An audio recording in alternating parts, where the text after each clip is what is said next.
Daytunes Media presents Bubba, the Doug France story. Doug France had once been a giant among men, both in stature and in reputation. As a former offensive lineman for the Los Angeles Rams, his name was synonymous with strength and resilience. But now, sitting in the dimly lit courtroom, his shoulders slumped and his eyes hollow, France was a shadow of the man he used to be. The courtroom was packed, but the silence was deafening as the judge prepared to deliver the sentence. France's mind drifted back to that fateful day in May of 1990. He remembered watching an NBA playoff game with a friend, the laughter, the camaraderie, and the few beers that followed. He hadn't thought much about it when he got behind the wheel of his 1987 BMW. It was just a short drive home, after all. But as he navigated the winding roads of Laguna Hills, the alcohol blurred his judgment. His foot grew heavy on the gas pedal, pushing the car to unknown miles per hour, well beyond the speed limit. As he rounded a curve on Aliso Hills Drive, his car crossed the center line. The blaring horn of the oncoming Mazda was the last thing he heard before the impact. The crash was catastrophic. France's car was struck broadside, spinning violently before coming to a halt. In the aftermath, as he drifted in and out of consciousness, he could hear the sirens wailing in the distance. He felt pain, sharp and unbearable from his shattered pelvis, and a throbbing in his head that he later learned was from a severe concussion.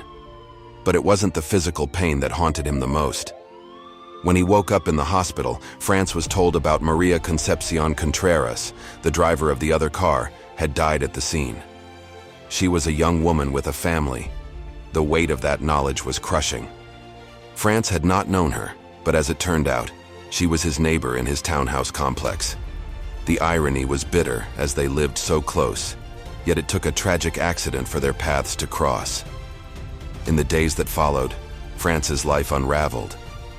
He was a man who had once commanded attention on the football field, but now he was drowning in guilt and remorse. His physical injuries were severe, but the emotional scars cut deeper. He lost weight, dropping from nearly 300 pounds to under 200, the toll of his guilt visible on his once formidable frame. He pleaded guilty to vehicular manslaughter while driving under the influence. He knew there was no escaping the consequences of his actions. The prosecutor considered all that he seemingly had endured, but the facts were undeniable. He had driven drunk and taken a life. The maximum sentence was 4 years in state prison, but the judge, taking into account the circumstances, sentenced him to 1 year in Orange County Jail and 5 years probation.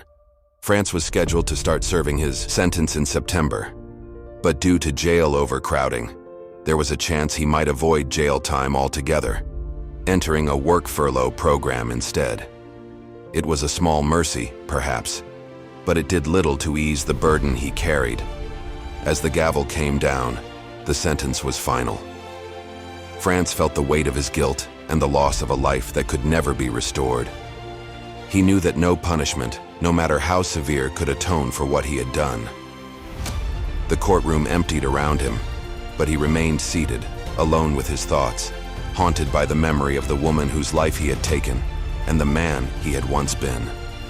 Bubba, as I knew him at Colonel White High School in Dayton, Ohio, where we had been teammates on the wrestling squad, also faced an uncertain future beyond the legal and deep emotional shame.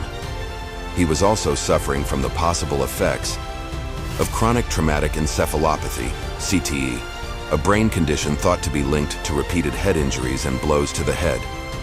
We will explore that tragic end to this story in part 2.